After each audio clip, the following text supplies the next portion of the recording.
안녕하세요. 저는 30대 중반을 넘어가고 있는 여자입니다. 평소 유튜브라곤 관심도 없던 저인데 어느 날 친구가 여기에 저랑 비슷한 사연이 많다고 소개해 주더라고요.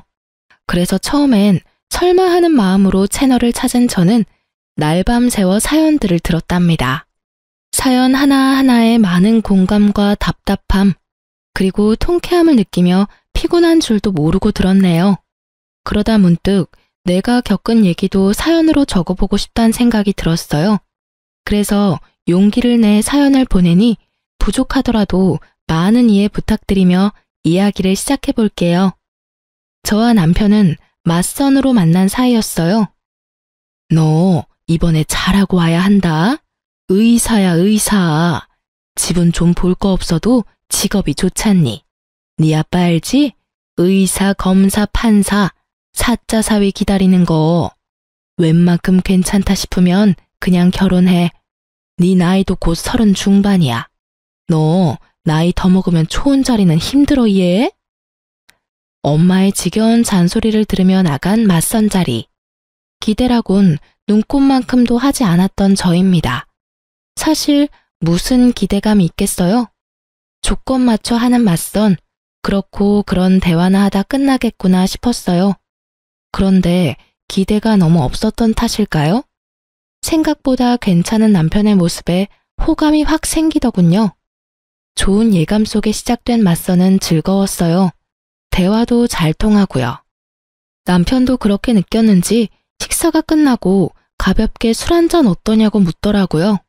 전 좋다고 했고 남편은 저를 고급 와인바로 안내하더라고요. 분위기가 좋아서 그런지 와인도 맛있었어요. 저기 괜찮으시다면 결혼을 전제로 진지하게 만나고 싶습니다. 네? 저 사실 맞선 자리가 많았고 앞으로도 많을 겁니다. 근데 지금까지도 그랬고 앞으로도 희선 씨 같이 대화도 잘 통하고 조건도 맞는 여자 없을 것 같아서요.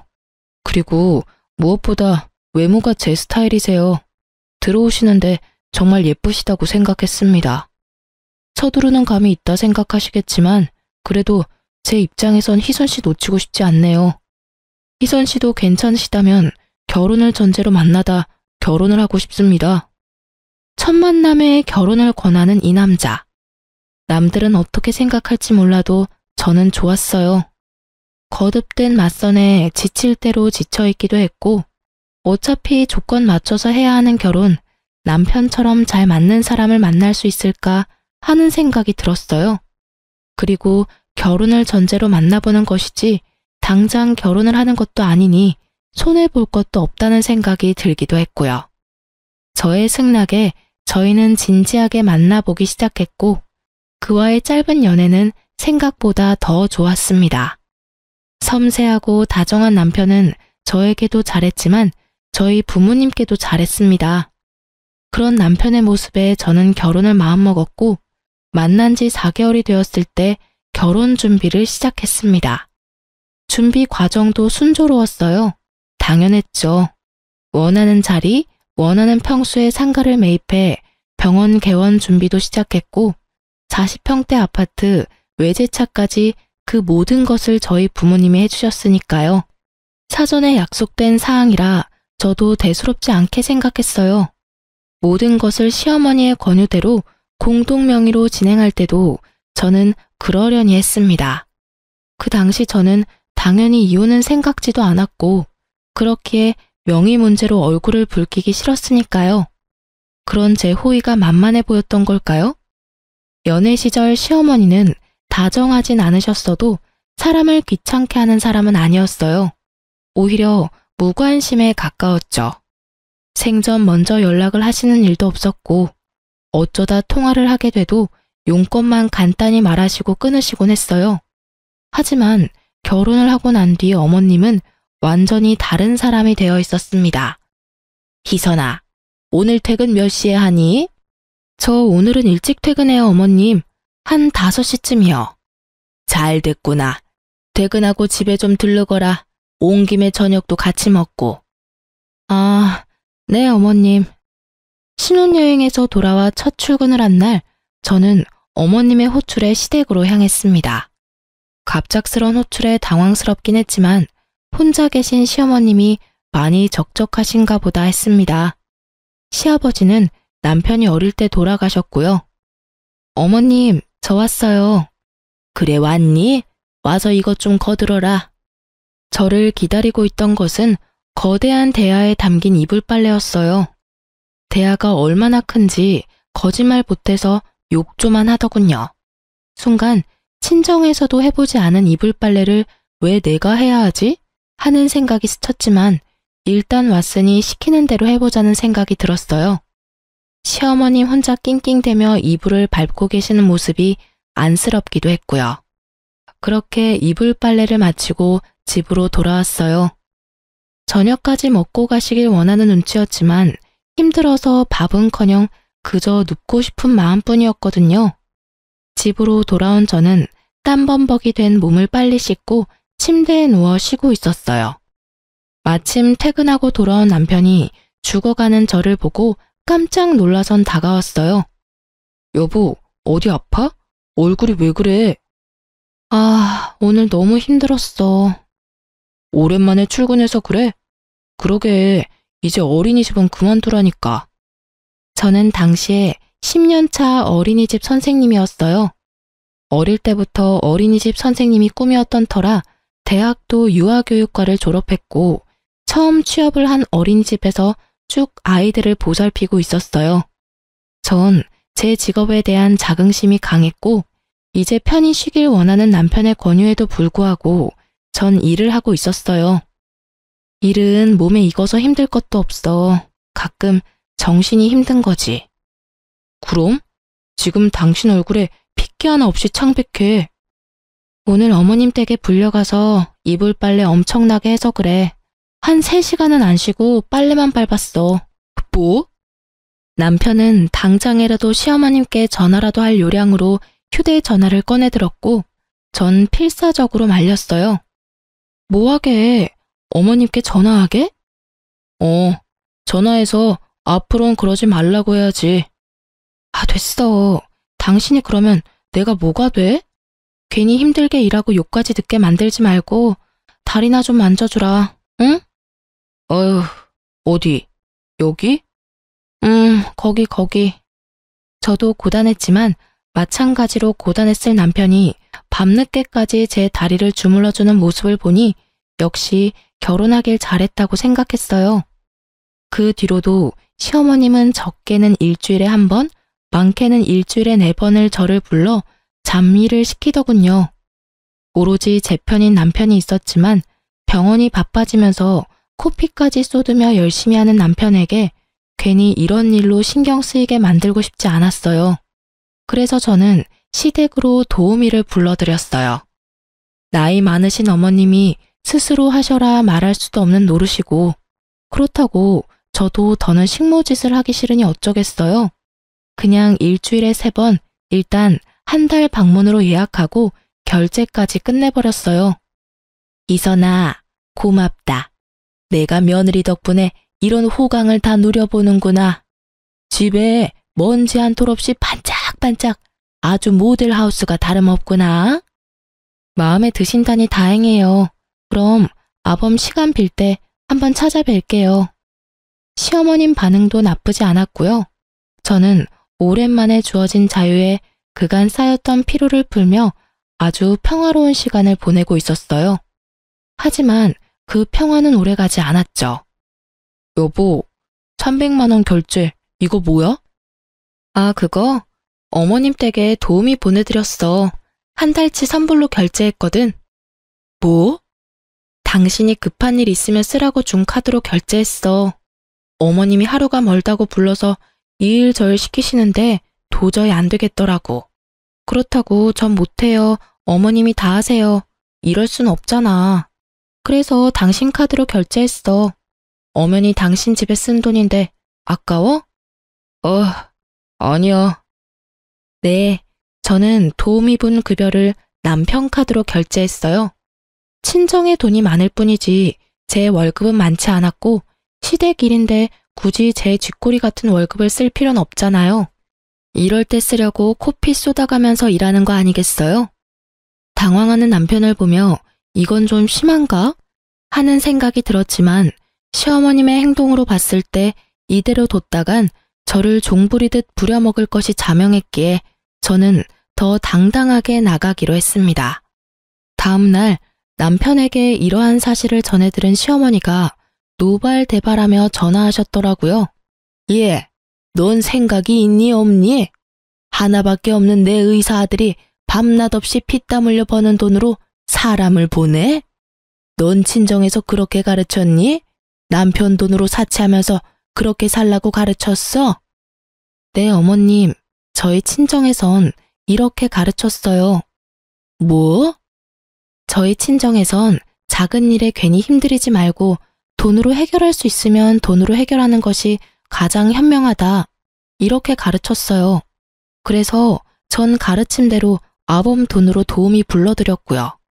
어머님 말씀대로 하나밖에 없는 의사 아들이 밤낮 없이 피땀 흘려 돈을 버는 이유가 뭐겠어요? 다 자기랑 자기 가족 잘 먹고 잘 살려고 그러는 거 아니겠어요?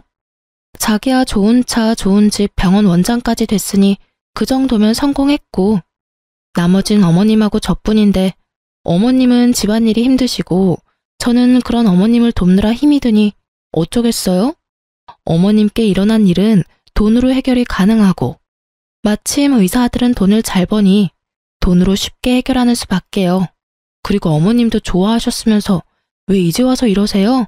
설마 제 돈은 안 아까우시고 아들 돈은 아까워서 이러시는 거 아니시죠? 그럴 리가 있니? 생각보다 금액이 너무 커서 그래.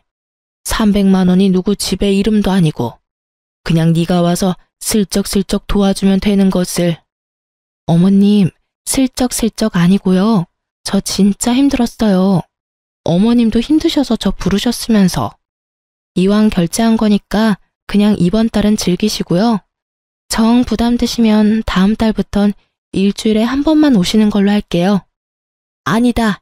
다음 달부턴 부르지 말어. 지금 오는 것도 당장 그만 오게 해라. 환불해. 그래요? 그럼 환불이 가능한지 한번 알아볼게요. 근데 어머님, 저 예전처럼 자주 가서 못 도와드려요. 저도 이제 일이 바빠져서. 그러지 말고 그냥 도우미분 도움 받으세요. 일주일에 한 번이면 금액도 크지 않아요, 어머님. 됐다. 너도 부를 일 없을 테니 빨리 환불이나 해. 이렇게 첫 번째 시어머님과의 전쟁은 저의 승리로 끝이 났습니다. 그날 이후 시어머님은 저를 부르지 않았어요. 그야말로 평화로운 날의 연속이었죠. 시댁 때문에 스트레스 받을 일이 없으니 남편에게 더 잘하게 되고 저에게 대접받은 남편은 더욱 힘내서 병원을 꾸려나갔어요. 그러면서도 쉬는 날이면 저와 산책도 하고 좋은 곳에서 외식도 하곤 했어요. 더할 나위 없이 행복했어요. 제가 꿈꾸던 결혼 생활이었죠. 물론 일주일에 한두 번은 시어머님께 안부 전화도 드렸어요. 그때마다 시어머님의 목소리가 좋진 않았지만 크게 신경 쓰지 않았어요. 그저 아직 많이 섭섭하신가 보다 하고 생각했어요. 그러던 어느 날 남편이 달력을 보다 화들짝 놀라며 저를 부르더군요. 여보. 왜 그래? 내일 아버지 제사야. 어쩌지? 어쩌긴 어째. 마침 나도 내일 연차니까 가서 준비하면 되지. 나 내일 VIP 상담 있어. 아마 바로 시술 진행하지 싶은데. 그게 말이 좋아야 시술이지. 수술 시간만큼 걸려서 늦지 싶어. 어쩔 수 없지 뭐. 나라도 가서 해야지. 힘들 텐데. 내가 최대한 빨리 끝내고 갈게. 그래, 알겠어. 시집 오고 처음으로 지내는 아버님 제사이기에 저에게도 의미가 컸어요. 거기에다 어머님 기분도 좀 풀어드릴 겸 혼자 인터넷에 검색을 해가며 장을 봐서 시댁으로 갔어요. 어머님, 저 왔어요. 왔니? 어머님, 어디 아프세요? 어머님은 마스크를 끼고 누워 계셨어요. 머리엔 젖은 수건도 한 장 올리시고요. 말할 기운도 없으셨는지 기침 소리를 내면서 말했죠. 몸살이 왔는지 안 아픈 곳이 없구나. 열도 나는 것 같고. 어머, 어떡해요? 병원은 다녀오셨어요? 그럼 약도 얼마나 독한지 정신이 몽롱한 게 어지러워서 누워 있었어. 약 기운이 퍼져서 그러는가 봐요. 한숨 주무세요. 음식은 제가 어떻게든 해볼게요. 네가 할 수 있겠니? 최선을 다해볼게요. 어제 남편과 통화할 때까지만 해도 멀쩡하던 사람이 갑자기 아프다니 의심쩍은 부분이 있었지만 본인이 아프다니 어쩌겠어요? 저는 얼른 음식을 준비하기 시작했어요. 처음 해보는 제사 음식이지만 친정에서 어깨너머로 본 것이 도움이 되더군요. 대충 순서는 알고 있으니 크게 우왕좌왕할 일도 없었고요. 그런데 계속해서 일어섰다 앉았다 해서 그런가 배가 자꾸 아프더라고요. 화장실 가고 싶은 배가 아니라 꼭 생리통같이 아랫배가 콕콕 쑤시는 느낌이요. 콕콕 쑤시던 배는 어느새 쿡쿡의 강도가 되었고 전 어떻게 음식을 다 만들었는지 모르겠어요. 어머님은 코를 골며 주무시다가 제가 음식을 다 만들고 뒷정리까지 마치니 그제야 자리에서 일어나셔서 제가 만든 음식을 둘러보시더라고요. 뭐 처음 치곤 잘했네. 우리 아들도 곧 온다고 하니 우리가 상을 차려놓자꾸나. 우리 아들 오면 바로 시작할 수 있게. 그렇게 전 어머님을 도와 제사상을 차렸어요. 차리는 와중에 집에 들어선 남편이 제 얼굴을 보고 화들짝 놀래더라고요. 여보, 어디 아파? 어? 왜? 얼굴에 핏기 하나 없어. 이러다 진짜 쓰러지겠다. 얼른 가서 좀 누워. 어머니는 이 사람 이렇게 될 때까지 뭐 하셨어요? 이 사람 얼굴 좀 보세요. 아까까진 괜찮았는데 갑자기 왜 그러니 너? 사실 아까부터 배가 좀 아파서요. 나머지 좀 부탁해. 나 당신 방 가서 좀 누워있을게. 걱정하지 말고 얼른 가서 쉬어. 저는 시어머님의 궁시렁대는 소리가 들려왔지만 그 말에 신경 쓸 겨를이 없었어요. 점점 고통이 심해지고 있었거든요. 전 총각대 남편이 쓰던 방으로 가 침대에 몸을 뉘었어요. 곧 괜찮아지겠지 했던 고통은 점점 심해지고 견딜 수 없는 고통에 앓는 소리가 입 밖으로 절로 튀어나오더라고요. 어느새 제사를 끝낸 남편이 제 곁으로 와서 걱정스러운 눈빛으로 저를 보고 있었어요. 여보, 괜찮아? 아니, 안 괜찮아. 다 끝났지? 얼른 병원 가자. 나 진짜 죽을 것만 같아. 더는 못 참겠다며 몸을 일으키는 순간 아래쪽에서 울컥하는 느낌과 함께 참을 수 없는 고통이 느껴졌어요. 아, 여보, 왜 그래? 여보, 이거 피 아니야? 제 발밑으로 피가 흘러내리고 있었어요. 저는 급히 병원으로 이송되었고 정신을 잃었어요. 정신을 차렸을 땐 병실이었어요. 저의 손을 잡고 울고 있는 남편과 그 옆에 앉아있는 시모가 보였어요. 저는 몰려오는 졸음에 다시 눈을 감았어요. 등신, 상등신, 어떻게 자기 몸에 애가 들어선 줄도 모르고. 어머니, 그만하세요. 졸음이 몰려왔을 뿐이지 잠이 든 건 아니었기에 전 모든 얘기를 듣고 있었죠. 임신을 했었다는 사실과 유산을 했다는 사실도 충격이었지만 시어머니의 말이 더 충격이었어요.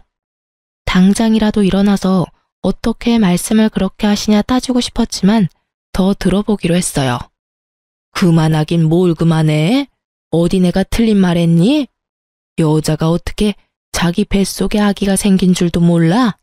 아니, 몰랐다고 쳐. 아무리 그렇다고 한들 배가 그렇게 이상하고 아프면 빨리 병원에 갔어야지. 미련스럽게 그걸 다 참고 결국 이사다를 내? 존귀한 집의 유산이 웬 말이냐? 혹시라도 아들이었으면 원통해서 어째? 저 등신 같은 게 곰처럼 미련해서는 하여튼 하나부터 열까지 마음에 드는 구석이 없어. 마음에 드는 구석이. 남편도 충격이 큰지 아무 말도 하지 않더라고요. 그 뒤로도 온갖 모욕적인 말들이 시어머님 입을 통해 흘러나왔지만 그 목소리가 점점 흐릿해지더니 약기운에 잠이 들었는지 눈을 떠보니 아무도 없더군요. 그저 눈물이 흘러나왔습니다. 아기를 잃은 것도 하늘이 무너질 것만 같은데 왜 제가 그런 소리를 들어야 하는지 이해할 수도 없고 이해하고 싶지도 않았어요. 그렇게 하염없이 눈물만 흘리고 있는데 신랑이 들어오더라고요. 여보, 언제 일어났어? 괜찮아? 내가 왜 그런 얘기를 들어야 해? 응? 그게 무슨 말이야? 내가 왜 그런 얘기를 들어야 하냐고. 나 어제 어머님 하시는 말 다 들었어. 제 말에 크게 당황한 남편이 안절부절 못하다가 저를 꼭 안아줬어요. 내가 다 미안해. 그렇지 않아도 많이 놀라고 힘들 텐데 그런 말까지 듣게 해서. 어머님도 많이 속상하셔서 그래. 말은 안 했지만 손주 기다리신 눈치였어. 내가 앞으로 더 잘할 테니까 다 잊어. 힘들겠지만 다 잊고 새로 시작하자. 그런 말을 들었는데 어떻게 잊어? 난 앞으로 어머님 뵐 자신 없어. 그래, 당신만 풀릴 때까지 안 봐도 돼. 당신 하고 싶은 대로 다 해도 되니까 마음 풀어, 응? 당신한텐 미안해. 당신도 아기 기다렸을 거 아니야. 아니야, 난 아기보다 당신이 더 소중해. 그러니까 난 신경 쓰지 말고 당신이나 신경 써. 알겠어. 전 남편의 다정한 위로 덕분에 빨리 자리를 털고 일어날 수 있었어요. 늘 바쁜 남편이었지만 틈틈이 전화와 문자로 저를 신경 써주곤 했어요. 가끔 쉬는 날이면 친정에 같이 가서 하룻밤 자고 오는 날도 있었고요. 정신이 없는 저를 대신해 친정도 잘 챙겨왔더라고요. 지극정성으로 잘하는 남편을 보니 저도 화가 많이 누그러들었어요. 그리고 저도 시어머님께 연락 한 통 안 했지만 시모도 저에게 연락 한 통 없으신 걸 보니 많이 미안해서 그러신가 보다 하고 생각했죠.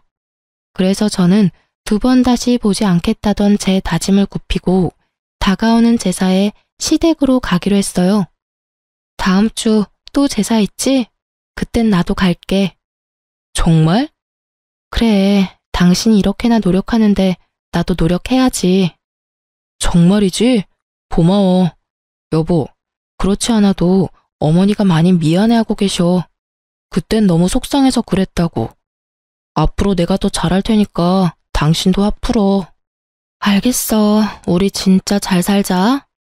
물론이지. 어린아이처럼 기뻐하는 남편을 보며 저는 마음을 돌려먹길 잘했다고 생각했어요. 그날이 오기 전까진요. 시간은 빠르게 흘러 제삿날이 되었고 전 시댁으로 향했어요. 배를 누르려는데 대문이 열려있길래 전 그냥 문을 열고 들어갔어요. 낮 동안엔 현관문은 잠그지 않고 계시는 걸 알던 터라 현관문을 열고 들어갔어요. 어머님, 저 왔어요. 왔니?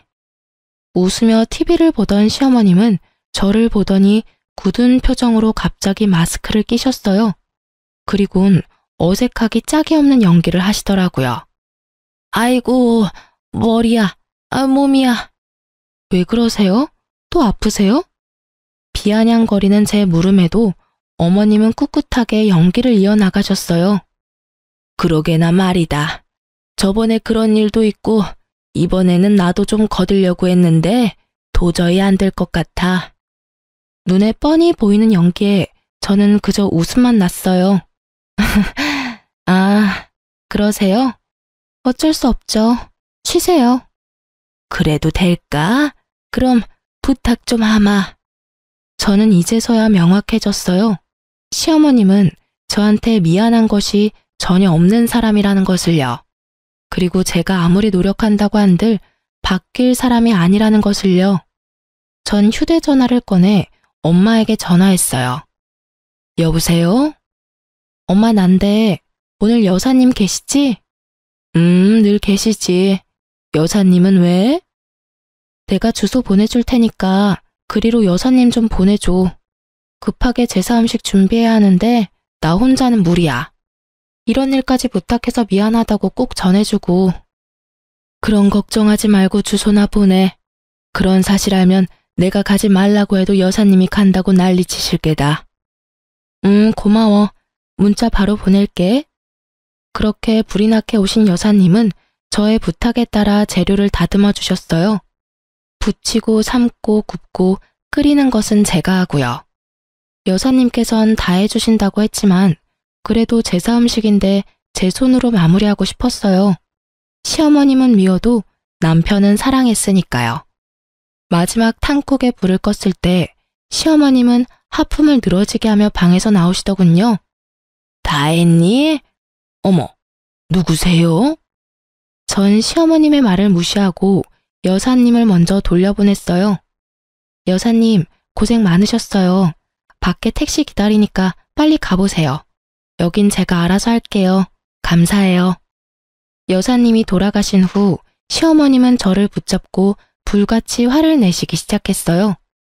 너 설마 제사 음식을 딴 사람 손에 맡겼니?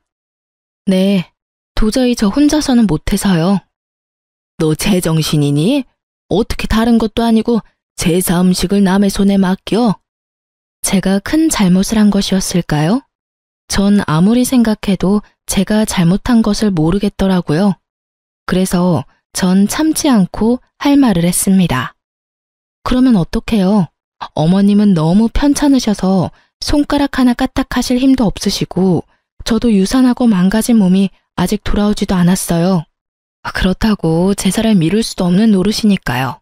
하나부터 열까지 다 여사님께서 다 해주신다는 거, 그건 아닌 것 같아서 재료 손질만 부탁드렸어요. 그것도 그렇게 큰 잘못인가요? 밉다고 하니까 미운 짓만 골라서 하는구나. 막말로 아까 그 아줌마가 재료만 손질해줬는지 아닌지 내가 어떻게 아니? 그리고 유산한 게 자랑이니? 그리고 유산을 왜 하니 도대체? 유산을 왜 하냐니. 어머님, 진작 모르셔서 하시는 말씀이세요? 그래? 난 정말 모르겠구나. 네가 무리했다면 뭐 얼마나 했다고.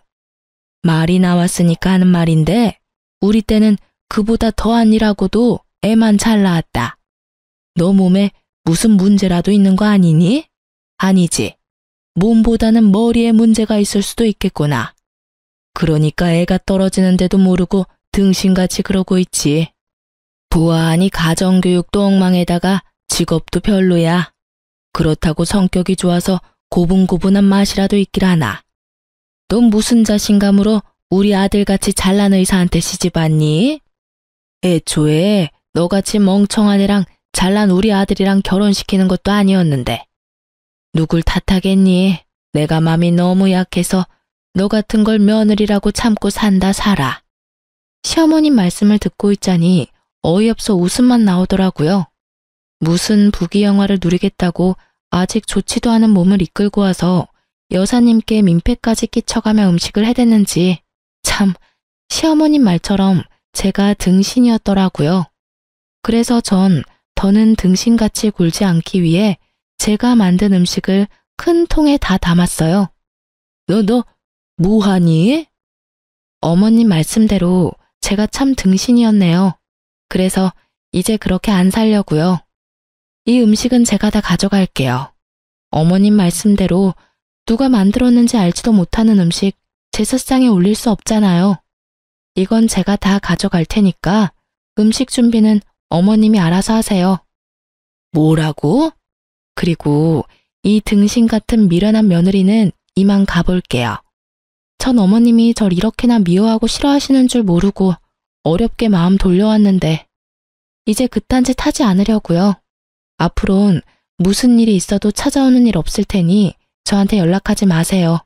그럼 가볼게요. 전 그 길로 시댁에서 나와버렸습니다. 뒷좌석에 음식을 싣고 시동을 걸려는 순간 남편에게 전화가 왔어요. 여보. 여보, 어쩌지? 나 오늘 못 갈 것 같아. 응? 당신 할아버지 제사인데 당신이 못 오면 어째?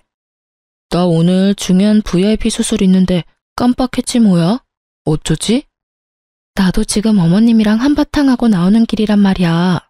나도 모르겠으니까 어머님께 전화해. 전화를 끊은 저는 친정으로 가려다 집으로 향했어요. 남편도 못 온다고 하니 간소하게라도 제사를 지내려고요. 제사, 그게 뭐라고. 지금 생각하면 저 자신이 참 한심한데 그땐 최소한의 도리라도 하고 싶었어요. 그렇게 저는 집으로 돌아와 혼자 제사를 지내고 잠이 들었어요. 아침에 일어나 보니 당연히 옆에서 자고 있어야 할 남편이 없더라고요. 휴대전화를 확인하니 남편에게 문자가 와 있었어요. 나 수술 이제 끝나서 병원에서 잠시 눈 붙이고 바로 진료 시작하려고. 미안해. 문자 온 시간을 보니 새벽 4시가 넘은 시간. 밤새워 고생했을 남편을 생각하니 안쓰럽더군요. 참 바보 같은 생각이었죠. 왜 의심조차 하지 않았을까요? 아무리 개인 병원이고 VIP 손님이더라도 성형외과에서 그 시간까지 수술할 리가 없는데. 하여튼 전 고생하는 남편을 위해 몸에 좋다는 걸 구해다 열심히도 챙겨 먹였어요.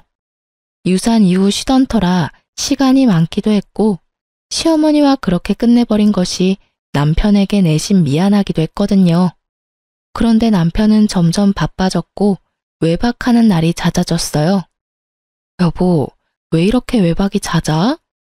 아, 우리 병원 이제 야간 근무도 해. 이게 보니까 야간에 시술을 원하는 환자가 많더라고. 미리 말한다는 게 정신이 없어서 깜빡했네. 미안해. 아, 그렇구나. 우리 여보가 고생이 많네. 어머님 일은 됐어. 당신은 이제 어머니한테 신경 쓰지 마. 두 사람 만났다면 싸우니까 나도 곤란하고 힘들었는데 차라리 잘 됐다고 생각하자. 그냥 당신은 당신 몸 잘 추스르고 친정에 신경 더 써드려. 알겠어. 오늘도 늦어? 아마 못 들어올 거야. 페이닥터라도 구하고 싶은데 아직 그 정도까진 무리라서 한동안은 내가 다 해야 할 것 같아. 고생해. 외박이 잦아지니 저도 의심이 되긴 했지만 병원 때문이라 하니 그런 줄만 알았어요. 집에 와서 잠만 자고 나가는 날들이 많아지고 가끔 집에서 쉬는 날에도 잠만 자더라고요. 대화는 사라지고 남편의 다정한 모습은 점점 사라졌어요. 아니, 사라졌을 뿐 아니라 변해갔어요. 당신 살쪘어? 나? 그런가? 아닐 텐데. 왜? 나 돼지 같아? 아니, 그 정도는 아닌데 관리 좀 해야겠다. 살도 좀 찐 것 같고 피부도 처지는 것 같네. 그래? 마사지라도 받아야겠다. 당신 카드 좀 쓸게. 당신 돈 없어? 병원에 기계 새로 들여서 나도 힘들어. 아, 나도 고정적으로 나가는 게 있으니까. 아, 알겠어. 내 돈으로 알아서 할게. 일을 쉬고 있으니 수입은 없는데 생활비부터 시댁 용돈까지 다 제 통장에서 나가니까 순식간에 통장 잔액이 비더라고요. 결혼 초반엔 신랑도 수입이 일정치 않았으니 제가 모든 걸 맡아서 해결했었거든요. 아무것도 모르는 남편이 그런 식으로 말하니 섭섭하긴 했지만 남편도 오죽 힘들면 저럴까. 그렇게 남편을 이해하려 애썼어요. 그러던 어느 날 엄마에게 전화가 왔어요. 엄마. 요새 박서방 무슨 일 있니? 왜? 무슨 일이라니? 요즘 통 연락도 없고 해서 내가 전화했더니 받지도 않고 혹시나 무슨 일 있나 해서. 아, 요즘 야간 진료도 혼자 도맡아 하느라고 바빠서 그런가 봐. 나도 요즘 얼굴 보기 힘들어. 그랬구나. 어쩐지. 2주에 한 번은 꼭 네 아빠랑 박서방이랑 낚시 다녔는데 요즘은 연락도 없더라고. 네 아빠 내심 섭섭한 눈치였는데 내가 말해줘야겠네. 자위 요즘 엄청 바빠서 그렇다고. 하여튼 네가 병원으로 옷도 좀 챙겨가고 해. 박서방 힘들겠다. 그렇지 않아도 오늘 가보려고 했어. 이틀째 못 들어오고 있어서 옷이라도 주고 오려고. 그래, 너도 몸 잘 챙기고. 사실 그때 어렴풋이 느꼈던 것 같아요. 아, 이 사람이 좀 이상하구나 하고요. 엄마와의 통화가 끝나고 전 미리 챙겨두었던 남편의 옷가지들을 가지고 병원으로 향했어요. 그런데 이게 무슨 일일까요? 병원 불은 꺼져 있고 마침 퇴근하는 간호사들이 나오고 있었어요. 저를 알아본 간호사 한 명이 인사를 건네더라고요. 사모님, 어쩐 일이세요? 원장님 아까 퇴근하셨는데 연락 못 받으셨어요? 아, 지나가는 길에 그냥 잠시 들러봤어요. 근데 혹시 요즘 야간 진료해요? 야간 진료요? 아니요? 저희 야간 진료한대요? 아니, 아는 사람이 새벽까지 하는 야간 진료 병원이 있다길래 혹시나 해서요. 그런 병원도 있어요? 하여튼 저흰 야간 진료 없어요. 그럼 먼저 가볼게요. 네, 고생했어요. 태연한 제 목소리와는 달리 분노에 가득 찬 제 주먹은 부들부들 떨리고 있었어요. 대체 어디서부터 어디까지 거짓이었는지 감도 잡히지 않았어요. 머릿속엔 온갖 더러운 상상들이 뒤섞이며 집까지 어떻게 온 줄도 모르겠더라고요. 그저 정신을 차려보니 남편은 침대에서 자고 있고 전 남편의 휴대전화를 보고 있었어요. 다행히 비밀번호는 바뀌지 않았더라고요. 업무적인 문자들 사이 유난히 눈에 띄는 문자가 있었어요. 하 사장님. 그녀와 주고받은 문자를 보는데 눈물이 흘러나왔어요. 보고 싶다, 사랑한다, 어젯밤 너무 좋았다 등등. 사랑하는 연인들이 나눌 법한 내용이었어요. 내용보다 더 기가 막힌 건 문자를 주고받은 날짜였어요. 처음 사적인 문자를 주고받은 건 아버님의 제삿날, 즉 제가 임신한 줄도 모르고 혼자 제사상을 차리다 불쌍한 아기를 하늘나라로 보낸 날이었어요. 그날부터 두 사람의 사적인 문자가 시작되었더라고요. 처음은 정말 환자와 의사 사이에 주고받을 수 있는 간단한 인사치레였어요. 하지만 점점 애정이 묻어나기 시작하더니 결국 사랑한다는 말이 오가더라고요. 그 기점이 할아버지의 제삿날이더라고요. 다른 여자랑 침대에서 그딴 더러운 짓이나 하는 줄도 모르고 전 땀 뻘뻘 흘려가며 제사상이나 차렸다고 생각하니 피가 거꾸로 솟았어요. 전 하 사장의 번호를 적어두고 주고받은 문자를 동영상으로 촬영했어요. 혹시 모르는 상황을 위해 증거를 남겨야 했으니까요. 그리고 세상 모르고 자는 남편을 깨웠어요. 일어나. 일어나라고. 뭐야. 신경질적으로 잠에서 깬 남편은 제 손에 들린 자신의 핸드폰을 보고 어떤 상황인 줄 눈치를 챈 듯 했어요.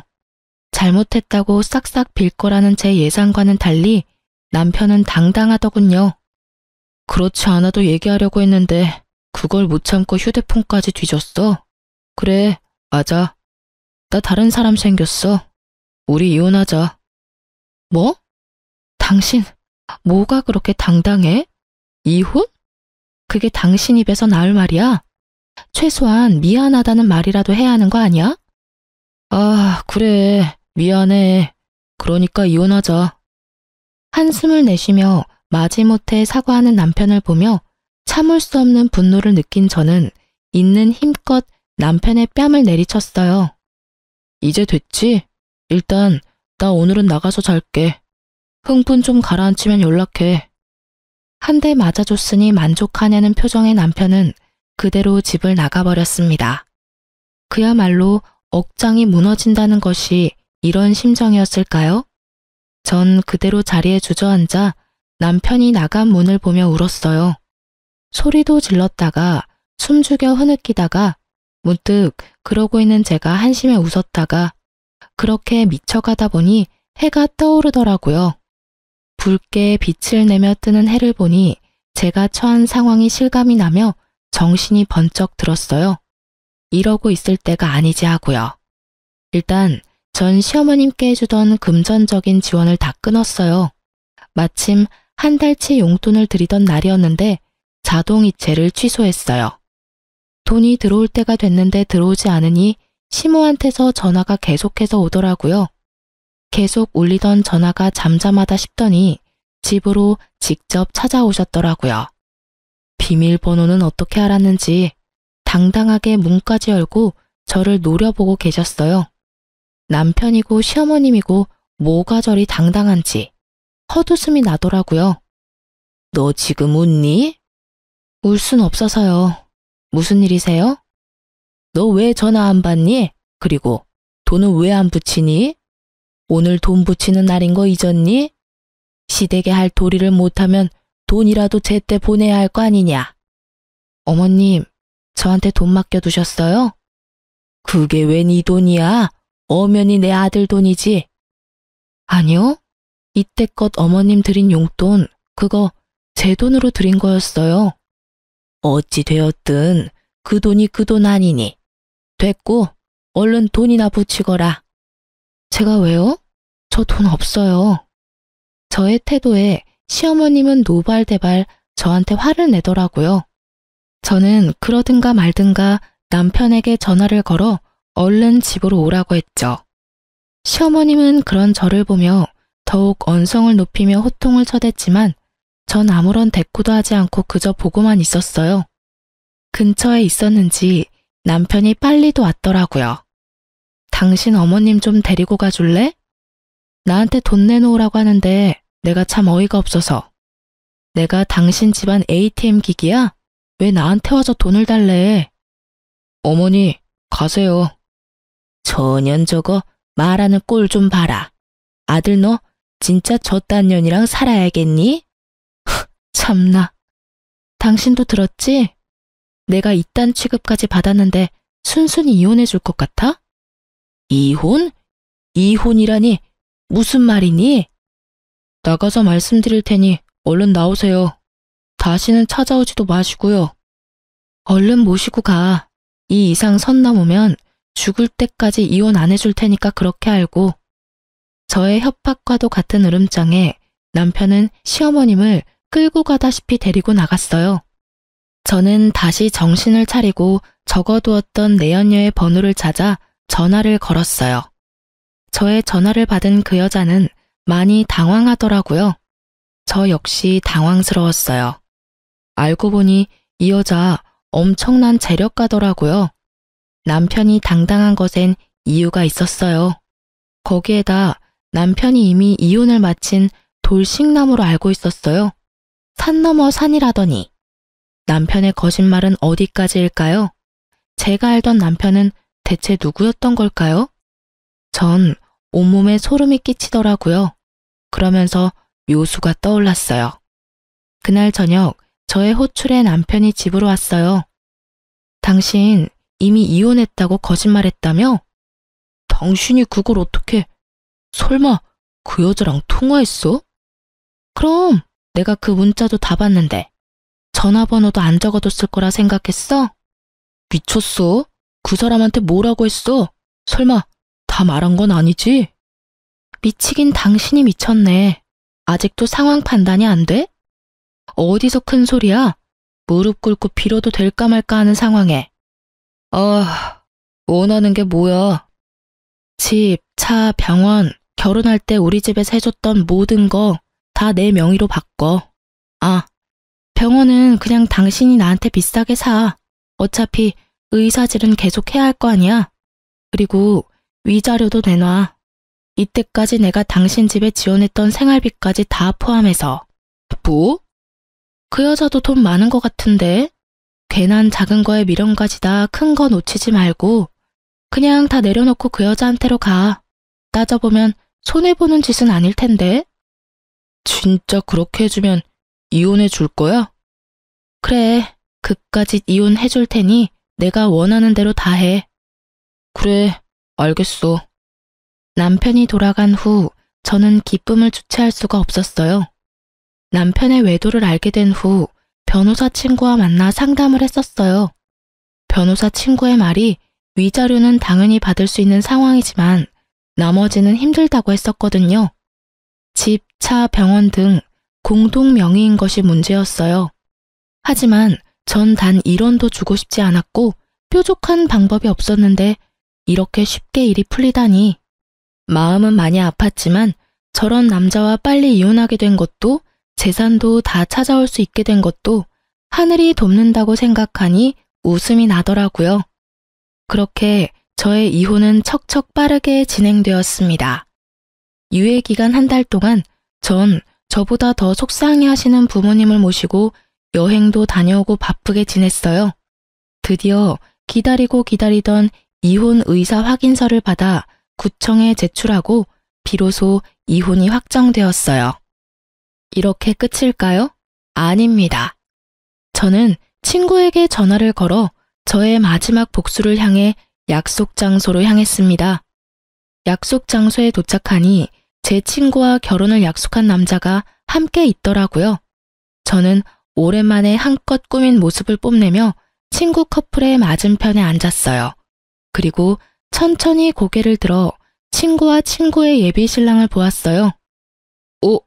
당신 어떻게... 자기야, 희선이랑 아는 사이야? 그래요. 친구의 예비 신랑은 저와 오늘 이혼한 저의 전 남편이었어요. 귀신이라도 본 사람처럼 얼굴이 백지장이 된 전 남편과 그런 전 남편을 보며 웃고 있는 친구와 나. 그 짜릿함이 아직도 생생하네요. 어떻게 된 일이냐고요? 내연녀와의 통화를 위해 전화를 건 저는 전화번호의 주인이 제 친구라는 것을 알게 됐어요. 그러면서 며칠 전 친구가 사랑하는 남자가 생겼다고 돌싱인데 너무 좋은 사람이라며 결혼하고 싶다고 했던 말이 떠올랐어요. 모든 사실을 안 저는 친구와 통화를 하며 모든 사실을 말해주었고 저희 두 사람은 남편에게 복수하기 위해 계획을 세웠던 거죠. 아니, 아는 사람이랑 많이 닮아서 처음 뵙겠습니다. 어색한 연기를 선보이며 애써 상황을 모면해보려는 전 남편을 보며 저는 소리내서 웃었고 친구는 와인잔에 술을 가득 담아 전 남편의 머리 위에 주르륵 부어버렸어요. 자기야, 이게 무슨 짓이야? 처음 뵙겠습니다. 웃기고 있네.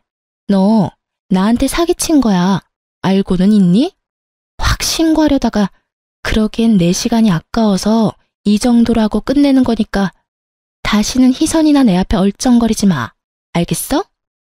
친구의 말에 전 남편은 상황 판단이 다 된 듯 무슨 말을 하려 했지만 제 친구는 그럴 틈을 주지 않았죠. 뭐하고 있어? 얼른 안 꺼져? 지금이라도 신고해 줄까? 친구의 협박에 전 남편은 서둘러 자리를 피하더군요. 걸음아 나 살려라 하고 도망치는 꼴이 얼마나 통쾌하던지 얼마나 크게 웃었나 몰라요. 그렇게 저와 제 친구는 인생을 다 말아먹을 뻔했던 똥차를 보내고 잘 살고 있어요. 어느 날 병원 근처에 볼 일이 있어 지나치는데 간판을 내리고 있더라고요. 무슨 일인가 물어보니 망했더라고요. 뭐 무리하게 대출을 받아서 빚에 허덕이다 결국 빚쟁이 신세가 됐다나 뭐라나. 조건 따져 머리 쓰더니 딱 어울리는 엔딩이다 생각했어요. 그리고 한 달쯤 지났을까요? 부모님 댁에서 밥을 먹고 있는데 전 시모와 전 남편이 거짓골을 하고 찾아왔더라고요. 집에 손님도 있고 해서 그냥 무시했는데 도무지 돌아갈 생각이 없어 보였어요. 가지가지 한다고 쉴 새 없이 배를 누르고 소리를 지르고 난리를 치는 통에 어쩔 수 없이 문을 열어줬어요. 두 사람은 부모님을 보자마자 무릎을 꿇고 빌기 시작했어요. 장인어른, 장모님, 제가 정말 잘못했습니다. 제발 희선이 마음 한 번만 돌려주십시오. 제가 앞으로 진짜 잘하겠습니다. 그래요, 사돈. 사람 인연이 그리 쉽게 끊어진답니까? 부디 넓은 마음으로 한 번만 용서하고 넘어가 주세요. 저도 제 아들도 반성 많이 해... 너? 손이 발이 되게 빌던 전 시모는 친정에 와 있던 저를 보곤 말을 멈추더라고요. 이윽고 제 옆에 서 있던 남자를 보고선 눈이 뒤집혀서 순식간에 저에게 달려와 제 머리카락을 휘어잡았어요. 그리곤 인정사정 없이 흔들었어요. 야 이년아, 그럼 그렇지. 바람은 네가 펴놓고 누구한테 덮어 씌워? 막장의 끝을 보여주는 시어머님을 멈춰 세운 건 다름 아닌 집에 와 있는 손님, 변호사 친구였어요. 친구는 시어머님을 제지하고선 바로 경찰에 신고했어요. 그리고 바로 고소까지 진행했어요. 생각 같아서 합의고 뭐고 해주고 싶지 않았지만 하루가 멀다고 찾아오는 전 남편 때문에 다시는 찾아오지 않는다는 각서를 받고 합의를 해줬네요. 그렇게 정말 지긋지긋했던 전 남편과 시댁과의 인연이 끝이 났어요. 그리고 전 행복하게 잘 살고 있답니다. 내년에 사랑스러운 아기 엄마가 될 예정이에요. 이혼부터 옆에서 도와주었던 변호사 친구와 가깝게 지내다 시어머님의 사건 덕분에 그 친구가 도저히 안 되겠다며 제 옆에서 저를 지켜주겠다고 하더군요. 저는 시간을 두고 지켜보겠다고 했고 그러던 와중 아기가 찾아와 급하게 결혼했네요. 물론 아기 때문에 결혼한 건 아니고요. 지금은 제가 오래 일했던 어린이집을 인수해 잘 운영해 나가며 지내고 있어요. 개념 상실이었던 전 시댁과는 달리 저를 정말 친딸처럼 아껴주시는 시부모님의 보살핌을 받으면서요. 오늘도 맛있는 거 사주신다고 하셔서 마무리하고 나가보려고 합니다. 제 사연에 답답하기도 하셨겠지만 이만하면 꽤 통쾌한 복수 아닐까요? 여러분께 시원한 사이다가 되었길 바라면서 이만 마무리할게요. 긴 제 사연 들어주셔서 정말 감사합니다.